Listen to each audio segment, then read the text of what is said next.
Hi ನಮಸ್ಕಾರ, welcome to ತುಜಾ vlog channel. ಎಲ್ಲರೂ ಹೇಗಿದ್ದೀರಾ? ಚೆನ್ನಾಗಿದ್ದಾರೆ ಅಂದ್ಕೊಂಡು ನಾನು ಕೂಡ ಸೂಪರ್ ಆಗಿದ್ದೀನಿ. ಎಲ್ಲರಿಗೂ ಬೆಳಗಿನ ಶುಭೋದಯ. ಬೆಳಿಗ್ಗೆನೇ ಎದ್ದ ತಕ್ಷಣ ಹಂಗೆ ವ್ಲಾಗ್ನ ಸ್ಟಾರ್ಟ್ ಮಾಡ್ತಾಯಿದ್ದೀನಿ. ಇವತ್ತು ಸ್ವಲ್ಪ ಲೇಟಾಗಿ ಎದ್ದಿದ್ದೀನಿ. ನೆಗಡಿ ಜ್ವರ ಇರೋದ್ರಿಂದ ಸ್ವಲ್ಪ ಲೇಟಾಗಿ ಎದ್ದಿದ್ದೀನಿ. ಹಾಗಾಗಿ ಇವತ್ತು ಶುಕ್ರವಾರ ಇರೋದ್ರಿಂದ ಕೆಲಸ ಎಲ್ಲ ಮಾಡ್ಕೋಬೇಕು. ಬೇಗ ಎದ್ದೇಳಬೇಕಂತಲೇ ಅಂದ್ಕೊಂಡಿರ್ತೀನಿ. ಆದರೆ ಏನು ಮಾಡೋದು, ಏನಾದರೂ ಒಂದು ಎಡವಟ್ಟಾಗಿ ಈ ಥರ ಲೇಟ್ ಆಗುತ್ತೆ. ಎದ್ದು ಮುಖ ಎಲ್ಲ ತೊಳ್ಕೊಂಡು ಬಂದೆ. ಕಸ ಎಲ್ಲ ಗುಡಿಸ್ಬೇಕು. ನಾನು ಫಸ್ಟ್ ಎದ್ದ ತಕ್ಷಣ ಕಸ ಎಲ್ಲ ಗುಡಿಸಲ್ಲ. ಫಸ್ಟು ಹೋಗಿ ಮುಖ ತೊಳ್ಕೊಂಬರ್ತೀನಿ. ಬಾಗಿಲು ತೆಗೆದ್ಬಿಟ್ಟು ಮುಖ ತೊಳ್ಕೊಂಡು ಬಂದ ಮೇಲೇ ಮಿಕ್ಕಿದ ಕೆಲಸಗಳು. ಇವಾಗ ಕಸ ಎಲ್ಲ ಗುಡಿಸ್ಬೇಕು. ಬೆಳಗಿನ ಜಾವ ಕಸ ಎಲ್ಲ ಗುಡಿಸ್ಕೊಂಡು ಆದಮೇಲೆ ಏನೆಲ್ಲ ಕೆಲಸ ಇರುತ್ತೆ ಅಂತ ನಿಮ್ಮ ಜೊತೆಗೆ ನಾನು ಶೇರ್ ಮಾಡ್ಕೋತೀನಿ. ನಮ್ಮದು ಪುಟ್ಟ ಮನೆಯ ಕಸ ಗುಡಿಸಿದ್ದಾಯಿತು. ಆಮೇಲೆ ಅಂಗಳು ಗುಡಿಸ್ಕೊಂಡು ಇಲ್ಲಿ ಕೂಡ ನೀರು ಹಾಕಬೇಕು. ಮತ್ತು ಇವತ್ತು ಮನೆಯೆಲ್ಲ ಒರೆಸ್ಕೋಬೇಕಿದೆ. ಇದೆಲ್ಲ ಗುಡಿಸ್ಕೊಂಡಿದ್ದಾದಮೇಲೆ ಈಗ ನಾನು ಮನೆಯೆಲ್ಲ ಕ್ಲೀನ್ ಮಾಡ್ಕೋಬೇಕಲ್ಲ. ಅದಕ್ಕಿಂತ ಮೊದಲು ನಾನು ಏನು ಮಾಡ್ತಾಯಿದ್ದೀನಿ ಅಂದರೆ, ಮನೆ ಮತ್ತು ಪಾತ್ರೆ ಆಮೇಲೆ ತೊಳ್ಕೊಳ್ಳೋಣ ಅಂತ ಹೇಳಿಬಿಟ್ಟು ಫಸ್ಟು ತಲೆಗೆ ಎಣ್ಣೆನ ಹಾಕ್ಕೊಳ್ಳೋಣ ಅಂತ. ತಲೆಗೆ ಯಾಕೆ ನಾನು ಆ ಕೆಲಸನ ಅಲ್ಲೇ ಬಿಟ್ಟು ಎಣ್ಣೆ ಹಾಕ್ತಾಯಿದ್ದೀನಿ ಅಂದರೆ, ತಲೆಗೆ ಎಣ್ಣೆ ಹಾಕಿ 1 ಅವರ್ ಅಥವಾ 2 ಅವರ್ ಬಿಟ್ಟು ತಲೆ ಸ್ನಾನ ಮಾಡಿದ್ರೆ ಡ್ಯಾಂಡ್ರಫು ಮತ್ತು ಕೂದಲು ಉದುರೋದು ಸ್ವಲ್ಪ ಕಮ್ಮಿ ಆಗುತ್ತೆ ಅಂತ ಹೇಳಿದ್ರು. ಅದಕ್ಕೋಸ್ಕರ ಸಿಕ್ಕಾಪಟ್ಟೆ ಕೂದಲು ಉದುರ್ತಾ ಇದೆ. ಅಲ್ಪ ಸ್ವಲ್ಪ ಅಂತ ಅಲ್ಲವೇ ಎಲ್ಲ ನಾನೊಂದು ಡಬ್ಬಿ ತುಂಬಿಟ್ಟಿದ್ದೀನಿ, ತೋರಿಸ್ತೀನಿ ನಿಮಗೆ. ಸಿಕ್ಕಾಪಟ್ಟೆ ಅಂದರೆ ಸಿಕ್ಕಾಪಟ್ಟೆ ಕೂದಲು ಉದುರುತ್ತೆ. ಒಂದು ಸತಿ ಬಾಚಿದ್ದಕ್ಕೆ ಅಷ್ಟೊಂದು ಬರ್ತಾಯಿದೆ. ಈ ರೀತಿ ತಲೆಗೆ ಎಣ್ಣೆ ಹಾಕಿ ಸ್ವಲ್ಪ ಮಸಾಜ್ ಮಾಡಿಕೊಂಡು 1 ಅವರ್ ಅಥವಾ 2 ಅವರ್ ಬಿಟ್ಟು ತಲೆ ಸ್ನಾನ ಮಾಡೋದ್ರಿಂದ ಸ್ವಲ್ಪ ಕೂದಲು ಉದುರೋದು ಕಮ್ಮಿ ಆಗುತ್ತೆ. ಮತ್ತು ಹಾಗೆ ಡ್ಯಾಂಡ್ರಫ್ ಸಿಕ್ಕಾಪಟ್ಟೆ ಇದೆ ನನಗೆ. ಡ್ಯಾಂಡ್ರಫ್ ಇರೋದ್ರಿಂದನೇ ಕೂದಲು ಜಾಸ್ತಿ ಉದುರ್ತಾ ಇದೆ. ತಲೆಗೆ ಸ್ವಲ್ಪ ಎಣ್ಣೆ ಹಾಕ್ಕೊಂಬಿಟ್ಟು ಆಮೇಲೆ ಅದನ್ನೆಲ್ಲ ಸ್ವಲ್ಪ ಮಸಾಜ್ ಮಾಡಿಕೊಂಡು ಆಮೇಲೆ ತಲೆ ಕೂದಲು ಕಟ್ಕೊಂಡು ನಾನು ಪಾತ್ರೆ ಎಲ್ಲ ತೊಳೆದಾಕಿದೆ. ಪಾತ್ರೆ ತೊಳೆದಾಕಿ ಗ್ಯಾಸ್ ಕಟ್ಟಿ ಮತ್ತು ಗ್ಯಾಸ್ ಎಲ್ಲ ಕ್ಲೀನಾಗಿ ಒರೆಸ್ಕೊಂಡು, ಇನ್ನೂ ಸ್ವಲ್ಪ ಸುಸ್ತಿದೆ, ಕೆಲಸ ಮಾಡೋಕ್ಕಾಗಲ್ಲ ಅಂದ್ರೂ ಬಿಡೋಕ್ಕಾಗಲ್ಲ, ಮಾಡಲೇಬೇಕು. ಹಾಗಾಗಿ ರಂಗೋಲಿ ಎಲ್ಲ ಹಾಕ್ಕೊಂಡು ನೋಡಿ ಈಗ ಮನೆಯೆಲ್ಲ ಒರೆಸ್ಕೊತಾ ಇದ್ದೀನಿ. ಗ್ಯಾಸ್ ಕಟ್ಟಿಗೆ ಕುಂಕುಮ ಅರಿಶಿನ ಇಟ್ಟು ಅದಕ್ಕೆ ರಂಗೋಲಿ ಹಾಕಿ ಆಮೇಲೆ ನಾನು ಮನೇನ ಕ್ಲೀನ್ ಮಾಡ್ಕೊತಾ ಇದ್ದೀನಿ. ನಾನು ಯಾವಾಗಲೂ ಹೇಳ್ದಂಗೆ ಮನೆ ಒರೆಸೋಕ್ಕೆ ಅರಿಶಿನ, ಉಪ್ಪು ಮತ್ತು ಕರ್ಪೂರ ಇದನ್ನೆಲ್ಲ ಹಾಕ್ಕೊಂಡು ನಾನು ಮನೇನ ಒರೆಸ್ಕೊತೀನಿ. ತುಂಬ ಒಳ್ಳೆಯದಂತ ಹೇಳ್ತಾರೆ. ಅದರಿಂದ ಜಗಳ ಕಮ್ಮಿ ಆಗುತ್ತೆ ಮನೆಯಲ್ಲಿ ಅಂತ ಹೇಳ್ತಾರೆ. ಖಂಡಿತ ಕೂಡ ನಮ್ಮ ಮನೆಯಲ್ಲಿ ನನಗೆ ಗೊತ್ತಿರೋ ಪ್ರಕಾರ ನನ್ನ ಅನುಭವ ನನಗೆ ಪಕ್ಕಾ ವರ್ಕ್ ಆಗಿದೆ. ಅದು ಸಿಕ್ಕಾಪಟ್ಟೆ ಅಂದರೆ ಸಿಕ್ಕಾಪಟ್ಟೆ ಸ್ವಲ್ಪ ದಿವಸ ಜಗಳ ನಡೀತಾ ಇತ್ತು ನಮ್ಮ ಮನೆಯಲ್ಲಿ. ಹೀಗೆ ನಾನೇ ಜಗಳಕ್ಕೆ ಹೋದ್ರೂ ಜಗಳ ಆಗ್ತಾಯಿಲ್ಲ. ನಿಜವಾಗ್ಲೂ ನನಗೆ ಅದರಿಂದ ತುಂಬಾ ಖುಷಿ ಅನಿಸಿದೆ. ಹಾಗೆ ನಿಮ್ಗೆ ಯಾರಿಗಾದರೂ ಇದ್ರ ಮೇಲೆ ನಂಬಿಕೆ ಇಲ್ಲ ಅನ್ನೋರು ಕೂಡ ನೀವು ಮಾಡಬೇಕಂದ್ರೆ ನೋಡಿ, ಮನೆಯಲ್ಲಿ ಖಂಡಿತ ಜಗಳ ಆಗಲಿ. ಮನೇಲಿ ಜಗಳ ಹಾಕೋದು ಅನ್ನೋದು ಎಲ್ಲನೂ ಕೂಡ ಸ್ಟಾಪ್ ಆಗುತ್ತೆ. ನನ್ನ ಅನುಭವ ಹೇಳ್ತಾ ಇದ್ದೀನಿ. ನಿಜವಾಗ್ಲೂ ಪ್ರತಿದಿನ ನಾವು ಕಿತ್ತಾಡೋದು ಬಿಟ್ಟರೆ ಬೇರೆ ಕೆಲಸನೇ ಇರಲಿಲ್ಲ ಮನೇಲಿ. ಅಷ್ಟು ಜಗಳ ಆಗ್ತಾಯಿತ್ತು. ಎಷ್ಟರ ಮಟ್ಟಿಗೆ ಜಗಳ ಆಗಿದೆ ಅಂದರೆ ಅದು ಹೇಳ್ಕೊಳಕ್ಕಾಗಲ್ಲ. ಅಷ್ಟರ ಮಟ್ಟಿಗೆ ನಮ್ಮ ಮನೇಲಿ ಜಗಳ ಆಗ್ತಾಯಿತ್ತು. ನಾನು ಯಾವಾಗ ಇದೊಂದು ಮನೆ ಒರೆಸೋಕ್ಕೆ ವಸ್ತುಗಳನ್ನು ಬಳಸಿ ನಾನು ಶುರು ಮಾಡಿಕೊಂಡೋ ಆವಾಗಿಂದ ನಮ್ಮ ಮನೆಯಲ್ಲಿ ಜಗಳ ಅನ್ನೋದು ಫುಲ್ ಬಂದಾಗಿದೆ. ಈಗ ನಾನು ಪೂಜೆಗೆಲ್ಲ ರೆಡಿ ಮಾಡಿಕೊಂಡೆ. ದೇವ್ರ ಪೂಜೆ ಎಲ್ಲ ಸಾಮಾನೆಲ್ಲ ತೊಳ್ಕೊಂಡು ಪೂಜೆ ಎಲ್ಲ ನೋಡಿ ಈ ರೀತಿ ಮಾಡ್ಕೊಂಡಿದ್ದೀನಿ. ರಂಗೋಲಿ ಇದನ್ನೆಲ್ಲ ಹಾಕಿ ಹೆಂಗೆ ಹಾಕೋದು ಅಂತ ಗೊತ್ತಾಗದೆ ಹೆಂಗೆಂಗೋ ಹಾಕ್ಬಿಟ್ಟೆ. ಆಮೇಲೆ ಪೂಜೆ ಶುಕ್ರವಾರ ಈ ರೀತಿ ನಾನು ಪೂಜೆನ ಮಾಡ್ಕೊಂಡಿದ್ದೀನಿ. ಪೂಜೆ ಯಾವ ರೀತಿ ಬಂತು ಅಂತ ಕಮೆಂಟ್ ಮಾಡಿ ತಿಳಿಸಿ. ಪೂಜೆ ಎಲ್ಲ ಮಾಡಿ ಮುಗಿದ್ಮೇಲೆ ಡೈಲಿ ಟೀ ಕುಡಿದು ಬೇಜಾರಾಗ್ಬಿಟ್ಟಿತ್ತು. ಕಾಫಿನೂ ಸ್ವಲ್ಪ ಕುಡಿಬೇಕು ಅಂತ ಅನ್ನಿಸ್ತು. ಹಾಗಾಗಿ ಇವತ್ತು ಕಾಫಿನ ಕುಡಿಯೋಣ ಅಂತ ಕಾಫಿ ಪೌಡ್ರ್ ತರಿಸಿ, ಯಾವಾಗಲೂ ನಾವು ಮಾಡಲ್ಲಲ್ಲ, ಹಾಗಾಗಿ ಮನೇಲಿ ಇರೋಲ್ಲ, ಬೇಕಂದಾಗ ಮಾತ್ರ ತೊಗೊಂಬರೋದು. ಜಾಸ್ತಿ ಅಲ್ಲ, ನಾನು ಮಾಡೋದೇ ಇಲ್ಲ ಕಾಫಿ ಯಾವಾಗಲೂ. ಇವತ್ತೇನೋ ಗೊತ್ತಿಲ್ಲ ಕುಡಿಬೇಕು ಅನಿಸಿದ್ದಕ್ಕೆ ತೊಗೊಂಬರ್ಸಿದೆ. ಅದ್ರ ಘಮ ಬರುತ್ತೆ ನೋಡಿ, ಸ್ಮೆಲ್ಲು ತುಂಬಾ ಇಷ್ಟ ನನಗೆ ಕಾಫಿ ಸ್ಮೆಲ್ಲು. ಆದರೆ ಅದು ಕುಡಿದ್ರೆ ಸೆಟ್ ಆಗೋಲ್ಲ ಅಂತ ನಾನು ಕುಡಿಯೋದೇ ಇಲ್ಲ. ಹಾಗಾಗಿ ಇವತ್ತು ಕುಡಿಬೇಕು ಅಂತ ಅನಿಸಿದ್ದಕ್ಕೆ ತೊಗೊಂಬಂದೆ. ನನಗೆ ತುಂಬಾ ಇಷ್ಟ ಕಾಫಿ, ಕುಡಿಬೇಕು ಅಂತ ಅನಿಸುತ್ತೆ. ಕುಡಿದ್ಮೇಲೆ ಏನೇನೋ ಆಗುತ್ತೆ ಎಡವಟ್ಟು. ಹಾಗಾಗಿ ನಾನು ಅದನ್ನು ಜಾಸ್ತಿ ಕುಡಿಯೋಲ್ಲ. ಇವತ್ತು ಕುಡಿದ್ರೆ ಇನ್ನೊಂದು ವರ್ಷವರೆಗೂ ಮುಟ್ಟಲ್ಲ ಅದನ್ನು ನಾನು. ಈಗ ಟೀ ಕಾಫಿ ಎಲ್ಲ ಮುಗಿದ ಮೇಲೆ ಸ್ವಲ್ಪ ನಾಷ್ಟಕ್ಕೆ ರೆಡಿ ಮಾಡ್ಕೊಳ್ಳೋಣ ಅಂತ ರೆಡಿ ಮಾಡ್ಕೊತಾ ಇದ್ದೀನಿ. ಈರುಳ್ಳಿ ಮೆಣಸಿನ್ಕಾಯಿ ಕಟ್ ಮಾಡಿಕೊಂಡು, ಮಾಮೂಲಿ ಗೊತ್ತಲ್ಲ ನಾವು ಉತ್ತರ ಕರ್ನಾಟಕದವ್ರು ಏನಕ್ಕೆ ಫೇಮಸ್ಸು ಅಂತ, ಅವಲಕ್ಕಿ ತಿನ್ನೋಕ್ಕೆ ಫೇಮಸ್ಸು. ಕಡಲೆಪುರಿ ಫೇಮಸ್ ಇದೆ, ಆದರೆ ನಾವು ಅದು ನನಗೆ ಸೆಟ್ ಆಗೋಲ್ಲ, ಅದು ನನಗೆ ಜೀರ್ಣನೇ ಆಗೋಲ್ಲ, ತಿಂದರೆ ಕರಗೋದೇ ಇಲ್ಲ. ಹಾಗಾಗಿ ನಾನು ಏನು ಮಾಡ್ತೀನಿ, ಕಡಲೆಪುರಿ ಒಗ್ಗರಣೆ ಮಾಡೋದೇ ಇಲ್ಲ. ಮಾಡಿದ್ರೆ ಅವಲಕ್ಕಿ ಮಾಡ್ತೀನಿ, ಇಲ್ಲ ಉಪ್ಪಿಟ್ಟು ಅಥವಾ ಇಡ್ಲಿ ದೋಸೆ ಮಾಮೂಲಿ ಅದೆಲ್ಲ ಇದ್ದಿರುತ್ತೆ. ಇವಾಗಂತೂ ಇಡ್ಲಿ ದೋಸೆ ತುಂಬ ಕಮ್ಮಿ ಮಾಡಿದ್ದೀನಿ. ಯಾಕಂದರೆ ಅದು ಏನೋ ಗೊತ್ತಿಲ್ಲ, ಎದೆ ಉರಿ ಅಂತೂ ಜಾಸ್ತಿನೇ ಆಗ್ತಾಯಿದೆ. ಅದೆಲ್ಲ ಎಲ್ಲ ತಿಂದುಬಿಟ್ರೆ. ಹಾಗಾಗಿ ಇಡ್ಲಿ ದೋಸೆ ಸ್ವಲ್ಪ ಕಮ್ಮಿ, ಅವಲಕ್ಕಿನೇ ಜಾಸ್ತಿ ಆಗ್ಬಿಟ್ಟೈತೆ. ಇಲ್ಲ ಅಂದ್ರೆ ರೊಟ್ಟಿ ಮಾಡಿಬಿಡ್ತೀನಿ ಸುಮ್ಮನೆ, ರೊಟ್ಟಿ ತಿಂದುಬಿಟ್ರೆ ಆರಾಮಾಗಿರುತ್ತೆ. ಹಾಗಾಗಿ ಜೋಳದ ರೊಟ್ಟಿ ಬೇರೆ ಪಲ್ಯಗಳೆಲ್ಲ ಮಾಡ್ಕೊಂಬಿಡ್ತೀನಿ.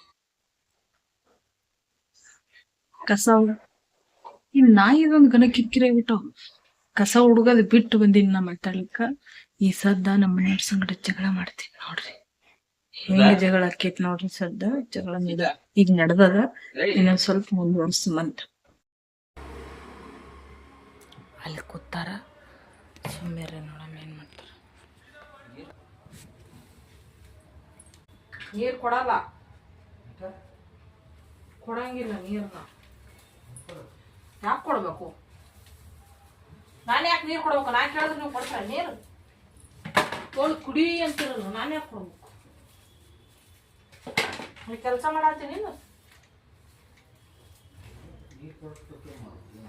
ನೀರು ಕೊಟ್ಟು ಮಾಡಂಗಿಲ್ಲ, ನಾನು ನೀರೇ ಕೊಡುದಿಲ್ಲ.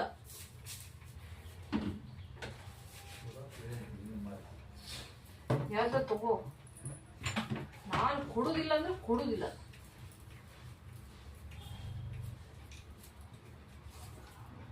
ಅವ್ರವ್ರ ಕೆಲಸ ಅವ್ರವ್ರೇ ಮಾಡ್ಕೋಬೇಕತ್ತ ದೊಡ್ಡವ್ರು ಹೇಳ.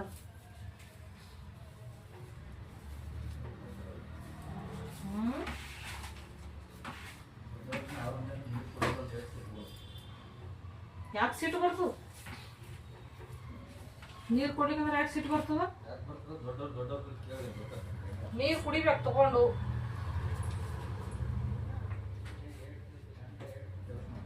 ಗಂಡ ಹೆಂಡ್ತಿ ನೀರು ಕೊಡ್ಲಕ್ಕ, ಅಡಿಗೆ ಮಾಡಾಕಲ್ಲ, ಕಟ್ಟೆ ಮಾಡ್ರ ಬೇರೆ ಏನಾರು ಕೇಳಿದ್ರ ಮಾಡಿದ್ರ ಅವಾಗ ಗಂಡ ಹೆಂಡ್ತಿ ಇರಲ್ಲ. ಅವಾಗ ಸರಿ ಆಯ್ತು, ಇರ್ತದ. ನಾನು ಒಂದು ಐಸ್ ಕ್ರೀಮ್ ತಗೊಂಬಂದು ಕೊಡು.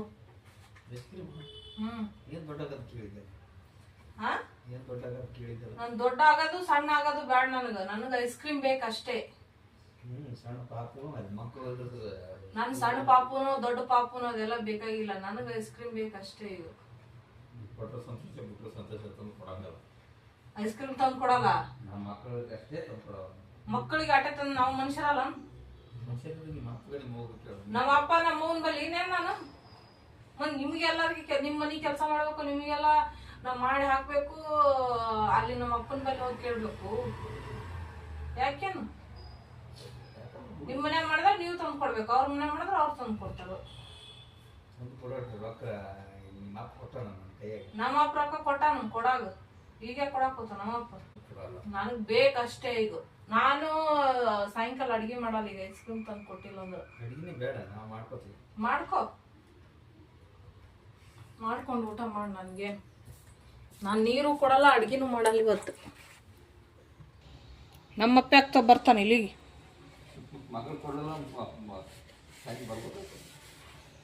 ಮುಂಜಾನೆ ನಮ್ಮ ಅಪ್ಪಗೆ ಭಾಳ ಬೈಯಾಕತಿ. ಮತ್ತು ನೋಡು, ಮತ್ತು ಹೇಳ್ತು ನಮ್ಮ ಅಪ್ಪಗೆ. ಮತ್ತು ಮುಂಜಾನೆ ನಾಷ್ಟ ಮಾಡವನು ನಮ್ಮ ಅಪ್ಪಗೆ ಹಂಗೆ ಬೈದಿ, ಮತ್ತು ಈಗೂ ಬೈಯಾಕತಿ.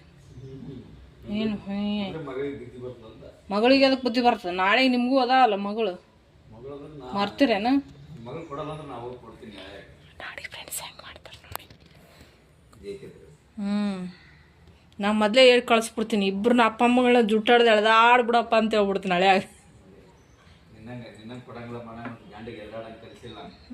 ಈಗ ಅಕ್ಕಿನ ನೀರು ಅಕ್ಕಿನೇ ತೊಗೊಂಡು ಕುಡಿಯಲ್ಲ. ನಂಗೆ ಅದೆಲ್ಲ ಗೊತ್ತಿಲ್ಲ, ನನಗೆ ಐಸ್ ಕ್ರೀಮ್ ಬೇಕಷ್ಟೇ.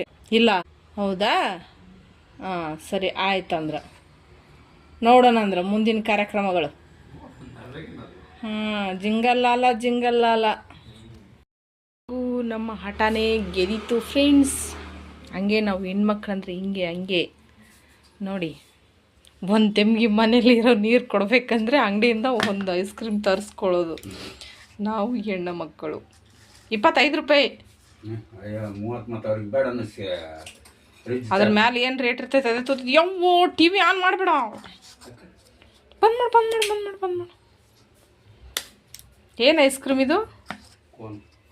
ಕೋನ್ ಅಂತಾರನ ಇದಕ್ಕೆ? ಡೆಬ್ಬಿ ಅಂತಾರೆ, ಡೆಬ್ಬಿ. ಏನೇ ಐತಿದು? ಯಾರು ಓದೋರು ಇಂಗ್ಲೀಷ್ ಕಂಗ್ಲೀಷ್? ಏಯವ್ವ ಖರ್ಚಿಕಾಯ. ಬನ್ನಿ ನಾವು ನನ್ನ ಕೈನೇ ಬ್ಯಾನ್ ಆಯಿತು. ಇದನ್ನು ಹೆಂಗೆ ಓಪನ್ ಮಾಡುತ್ತೆ? ಇರಿ ನಾನು ಓಪನ್ ಮಾಡಿಬಿಟ್ಟು ಆಮೇಲೆ ಸಿಗ್ತೀನಿ. ತುಂಬ ದಿನ ಆಯ್ತು ಐಸ್ ಕ್ರೀಮ್ ತಿಂದು. ಅಮ್ಮ ನಾನು ಉಗುರು ಹೋತ್ರಕ್ಕೆ ಏನು ಹೋಗ್ತೀನಿ ರೀ. ನೋಡಿ ಈ ಐಸ್ ಕ್ರೀಮ್ ಏನೂ ಇಲ್ಲ ಇದರಲ್ಲಿ. ಐಸ್ ಕ್ರೀಮಲ್ಲಿ ನೋಡ್ರಿ ಬೇಜಾರಾಯ್ತು. ಐಸ್ ಕ್ರೀಮ್ ನೋಡಿ ಖುಷಿ ಆಗಬೇಕಾಗಿತ್ತು, ಆದ್ರೆ ಬೇಜಾರಾಯಿತು. ಸುಮ್ಮನೆ ಕೋನ್ ತರಿಸಿದ್ರೆ ಮೇಲೆ ಸ್ವಲ್ಪ ಚಾಕ್ಲೇಟ್ ಆದರೂ ಸಿಗ್ತಾಯಿತ್ತು ತಿನ್ನೋಕ್ಕೆ. ಪರವಾಗಿಲ್ಲ, ಇದನ್ನೇ ತಿನ್ನೋಣ.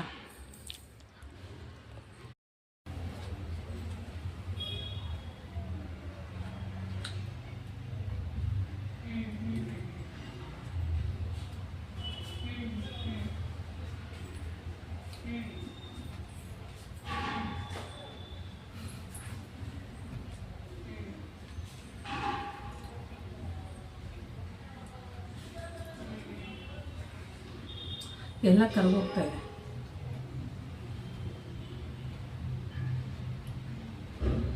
ಹೋಗಿ ಬರ್ತಾ ಇದೆ ಫ್ರೆಂಡ್ಸ್. ಇದು ಬರ್ರಿ ಎಲ್ಲರೂ ಊಟ ಮಾಡಮು. ಊಟ ಮಾಡಬೇಕಾದ್ರೆ ನೆನಪಾಯ್ತು, ಇದೇನಂತ ನಿಮ್ಗೆ ತೋರಿಸ್ತೀನಿ. ನಾನು ಇವತ್ತು ಸ್ವಲ್ಪ ಸ್ಪೆಷಲ್ಲಾಗಿ ಮಾಡಿದ್ದೀನಿ. ಏನು ಮಾಡಿದ್ದೀನಿ ಅಂತ ತೋರಿಸ್ತೀನಿ ಬರ್ರಿ. ಇದು ಅಂತೂ ಸಿಕ್ಕಾಪಟ್ಟೆ ರುಚಿ ಐತಿ. ಯಾವ ಪಲ್ಯ ಬೇಡ, ಏನೂ ಬೇಡ, ಅಷ್ಟು ರುಚಿಯಾಗೈತಿ. ಅದು ಏನಂತ ಹೇಳ್ತೀನಿ ಬರ್ರಿ. ಈರುಳ್ಳಿ ಇದು ಈ ರೀತಿ ಕಲಿಸ್ಕೊಂಡು ತಿಂತಾಯಿದ್ರು, ಬಾಯಿಗೆ ಒಳ್ಳೆ ರುಚಿ ಕೊಡ್ತೈತೆ ನೋಡ್ರಿ. ನಿನ್ನೆ ಚೇಂಜ್ ಮಾಡಿ ರೊಟ್ಟಿ ಇತ್ತು, ರೊಟ್ಟಿ ಸಂಗಟ ಹಚ್ಕೊಂಡು ತಿನ್ನತ್ತೀನಿ. ಸೂಪರಾಗೈತಿ. ಹಾಗೆ ನೋಡ್ರಿ ಇಲ್ಲಿ ಪರೋಟ, ಈರುಳ್ಳಿ ಪರೋಟ ಮಾಡೋಕ್ಕೆ ಈ ಮಸಾಲಾನ ಕಲಿಸ್ಕೊಂಡಿದ್ದೆ. ಅದರಲ್ಲೇ ಸ್ವಲ್ಪ ತಿನ್ಬೇಕನ್ನಿಸ್ತು. ಒಂದು ಪರೋಟ ಆಗೋಷ್ಟು ಎತ್ತಿಟ್ಕೊಂಡಿದ್ವಿ. ಅವ್ರಿಗೆ ಸ್ವಲ್ಪ, ನನಗೆ ಸ್ವಲ್ಪ. ಇಲ್ಲಿ 4 ಪರೋಟ ಆಗ್ಯಾವು, ಇಬ್ಬರಿಗೆ 2 ಹಾಗೆ. ಮತ್ತು ಇಲ್ಲಿ ಪಾಯಸ, ಹೆಸ್ರುಬೇಳೆ ಪಾಯಸ ಕುಡಿದು ತುಂಬ ದಿನ ಆಗಿತ್ತು. ನನಗಂತೂ ಭಾಳ ಇಷ್ಟ ಇದೆ ಹೆಸ್ರುಬೇಳೆ ಪಾಯಸ, ಹಾಗಾಗಿ ಅವಾಗವಾಗ ಮಾಡ್ತಾ ಇರಬೇಕು. ಹೆಸ್ರುಬೇಳೆ ಸ್ವಲ್ಪ ಸೀದೋಗ್ಬಿಡ್ತು. ಓಕೆ ಬರ್ರಿ ಎಲ್ಲರೂ ಊಟ ಮಾಡೋಣ. ಓಕೆ ಫ್ರೆಂಡ್ಸ್, ಈ ವಿಡಿಯೋ ನಿಮಗೆ ಇಷ್ಟ ಆಗಿದೆ ಅನ್ಕೋತೀನಿ. ಇಷ್ಟ ಆದರೆ ಲೈಕ್ ಮಾಡಿ, ಶೇರ್ ಮಾಡಿ, ಕಮೆಂಟ್ ಮಾಡಿ, ಹಾಗೆ ಚಾನಲ್ನ ಸಬ್ಸ್ಕ್ರೈಬ್ ಮಾಡಿಕೊಂಡು ಸಪೋರ್ಟ್ ಮಾಡಿ. ಓಕೆ ಫ್ರೆಂಡ್ಸ್, ಇವತ್ತಿನ ಬ್ಲಾಗ್ ಇಲ್ಲಿಗೆ ಎಂಡ್ ಮಾಡ್ತಾಯಿದ್ದೀನಿ. ಎಲ್ಲರಿಗೂ ನಮಸ್ಕಾರ.